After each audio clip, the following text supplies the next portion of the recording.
Hey, thank you for joining us, everyone. Here on the Support Live, I am your host. And that kind of caught me off guard a little bit. Sorry, guys, I wasn't paying attention. I was going over some notes here, but thank you guys for joining us here on the Brooks Report Live. I am your host, Adam Brooks. Let us know where you're watching us from, whether it be here on Facebook, on Twitter, LinkedIn, or on our YouTube channel. Let us know. And so we're streaming to all of those platforms here tonight. And also, don't forget to subscribe, send us some stars if you appreciate what we do. And I couldn't go on and do this without our sponsors. So thank you to our sponsors. Now to the moment at hand. That was a mouthful, but I had to get it out of the way. So I'm joined here with Brandy Stutz and Rod Alsley. There is a Justice of the Peace. I think it's Precinct 3, if I'm not mistaken. You guys are in a runoff. Folks went out and voted for you March, or if there was early voting, it was the end of February, but March 1st is the primary election. And so folks went out and voted for you. There was 3 people in the race, though, which usually causes a runoff, as we all know. And that's what happened in y'all's case. And so with that being said, tomorrow is the last day. We've been doing early voting all this past week. Last week. It was last week, and sometimes it's just hard to get folks to get out there and vote again. They're like, "Man, I already voted one time. Isn't that good enough for y'all?" No, I mean, we wish it worked that way, but it doesn't. And so, you guys, I wanted you to come on tonight just to remind folks, hey, there is still an election. It's the runoff election for the primary, which is happening tomorrow, which is Tuesday, May 24th. So I'm going to give you guys the opportunity to just tell folks, to refresh folks' memory. Maybe they haven't even voted at all. Maybe they don't even know there's an election going on, and they're going to go out and vote tomorrow. So pretend like you're speaking to those folks. And they don't have a clue. No matter all the campaigning you've been doing, and both of you are probably tired. But keep in mind, there may be some folks watching this tonight, and they may not be. Oh, I didn't even think about an election, or they don't get on Facebook much, or pick up the paper much, or turn on the TV much. So, talk to them. And I'd like to start, Miss Brandy. You're the lady here, so I'm going to start with you first. Tell us a little bit about you, your qualifications, who you are, where you're from, and that sort of thing. Well, I am Brandy Stutz. Sometimes you feel like you're repeating yourself over and over and over and over again doing this, but I've repeated myself for a year now. But here I am again. I was born in Silsbee. I'm married to Stephen Stutz. I've been married, as of yesterday, I've been married for 23 years. I have one child, Amberly Stutz, who works at Tia Juanita's in Lumberton. We went there often. Yeah. She graduated from Koontz High School in 2018. So that's my family background. I was born in Hardin County, and I've been here my whole entire life. I've been married to my husband for 23 years, and we have lived in Honey Island for 23 years, our entire marriage. I graduated from Lumberton in 1999. It's a lot of dates to think of to remember all that. I would say my experience. Hey, Brandy, I'm sorry, I don't mean to interrupt you, but before you get into that, now we know where you're from. I'd like to get with Rod and let him tell us, a little bit about his background and where he's from, and then we'll go into the experience next, if you don't mind. Okay, sounds good. Rod, you have the floor. All right. My name is Rod Alsley. Currently, I live in Koontz. I am a retired game warden captain. I was assigned to Hardin County in 1988. I've been married to my wife, Teresa, for 41 years. We have 3 sons, all live in Lumberton, 3 daughter-in-laws. I have 8 grandchildren and 1 great-grandchild. Okay. And since I asked the first question to you, Brandy, I'm going to start this with Mr. Alsley. Rod, tell us a little bit about what kind of experience or background you think is going to help you best in this Justice of the Peace role if you are the one the voters nominate to or elect for this position. Having been in law enforcement for 30 years, I achieved my Master Peace Officer certificate in 2008, I believe, and currently I have over 2,700 hours of training. The part of my job included budget.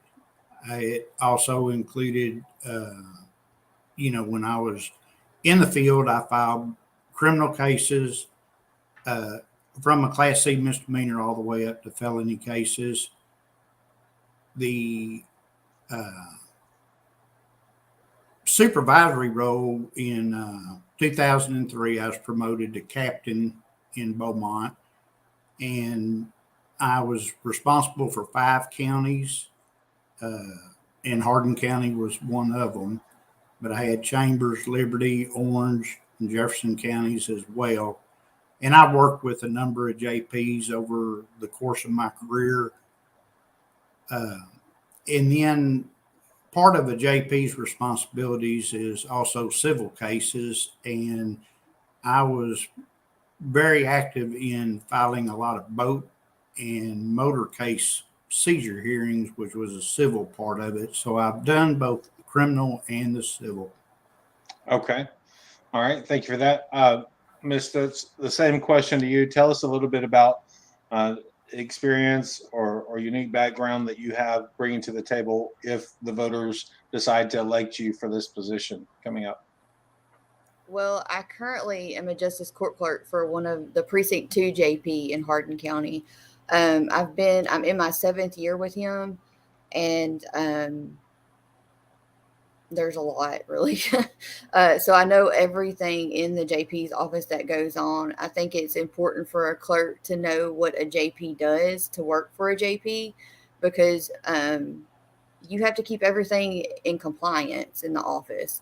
I mean, everything from the OCA reports every month to the daily deposits to everything, the cases being filed in the office, debt cases, contract cases, small claims cases. You have to know all the rules. Evictions, they are very time sensitive. I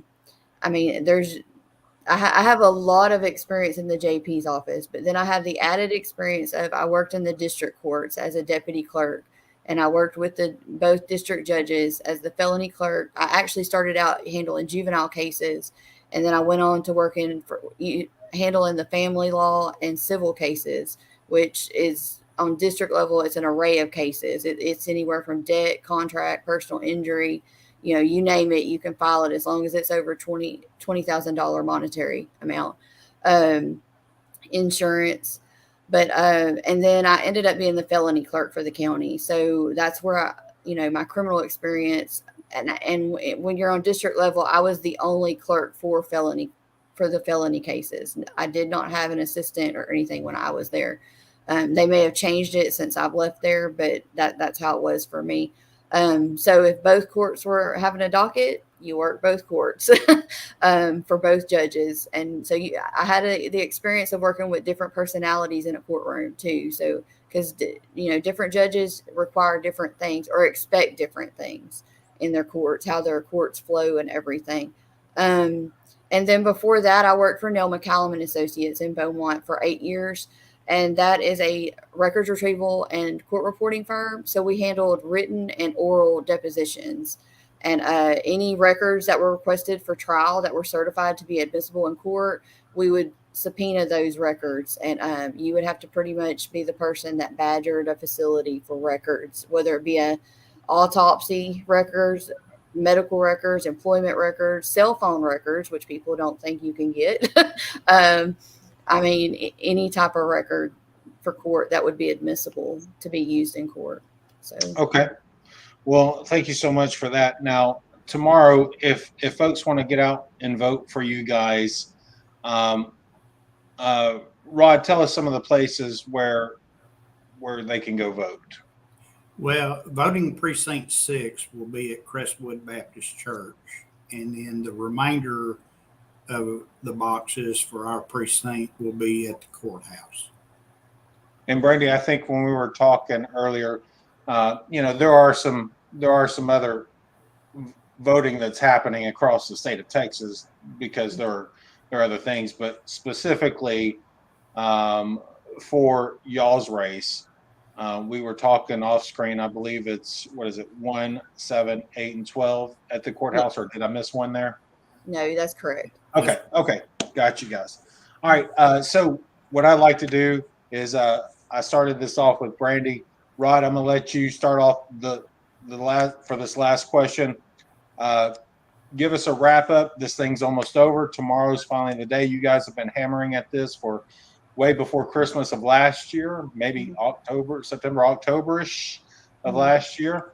I know you guys are just as ready for it to be done and over with, not to sound negative about it, but just like it's been a long, hard race for you guys. And, tomorrow's finally the day. So Rod, go ahead with your last words of encouragement if you like, and Brandy, you can take up from there. Well, first, Adam, I'd like to thank you for providing us this platform on the Brooks Report this evening. As we've been discussing, tomorrow is it. You're have the opportunity to cast your vote for either myself or for Brandy. I want to thank everyone that's already came out and early voted, and I would like to thank those of you that are going to brave the weather tomorrow. It's supposed to not be too pleasant tomorrow, but if you do brave it, I want you to travel safely to and from the polls. And you don't know how much we appreciate you taking time out of your busy schedule to come out and vote for either one of us. In closing, I've tried to run a transparent, open campaign. Just being honest with everything that I could possibly be as far as my training, my experience, all of those things. I'm going to be a 24/7 JP. My phone number is on everything that I've put out there. I've had the same phone number forever. When I retired, I kept the same phone number I had as when I was a game warden. And the reason being is I always want to continue to help people if I can. I want this to, I want an open door policy where people feel comfortable coming to the JP office. I want to serve the people. That's why I'm running. After retiring in 2018, I realized that, I miss serving my community, and I want to get back to serving the community.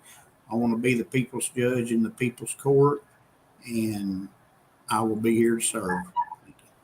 Okay. Miss Stutz? I appreciate every voter, whether you voted for me or you voted for Mr. Owsley. I appreciate you. Just that during the primary, we have like around 14,000 registered voters just in the JP3 precinct. Only 2,100 people got out and voted in the primary. It's not even made it to that in this runoff yet. Rod's looked at the same count I've looked at. It's not a lot. If you want something to happen, you have to go vote. You have to go vote. It's very important. It's not just important for me and Rod as candidates. It's important for you because, your laws and everything are on these ballots. This one specifically is just candidates, but there's some state races that are very important too. So, you need to get out to vote tomorrow from 7 a.m. to 7 p.m. There's other precincts, but you'll have to contact the county clerk's office for those precincts. We've just given you our general precinct for the JP3 race. But as far as me, because I currently am up to date on everything in a JP's office, and I know pretty much the ins and the outs of the JP's office because of my current work status in the JP's office, I'm qualified for the position. I'm ready to work on day one and do the job. The transition will be a very mild learning curve for me because I already do it. The only thing is I don't get to sign the signature.